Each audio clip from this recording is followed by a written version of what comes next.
আমরা চা খাচ্ছি, সেখানে ইন দ্য মিন টাইমে যেভাবে শওকত মোল্লার কথায়, শওকত মোল্লার নেতৃত্বে যে আক্রমণ, আমার গাড়ির ওপরে আক্রমণ, আমাদের ওপরে আক্রমণ করার চেষ্টা হয়েছে, পুলিশ গিয়ে সেখান থেকে বিষয়টা মানে কন্ট্রোল করেছে। এই আইএসএফ এর মদতদুষ্ট হাকিমুল এবং প্রদীপ মণ্ডল তারা এসে ভোগালী 2 নম্বর অঞ্চল তৃণমূল কংগ্রেস ভালো একটা সুস্থ অঞ্চল, সেই অঞ্চলে গ্রুপবাজি করে অঞ্চলটাকে হারানোর চক্রান্ত করছে।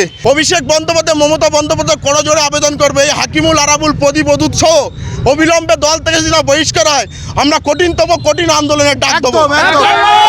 আজকে যে জায়গায় দাঁড়িয়ে আমার মনে হয় না যে আমাদের দল আর ভাঙড়ের সেই জায়গায় আছে।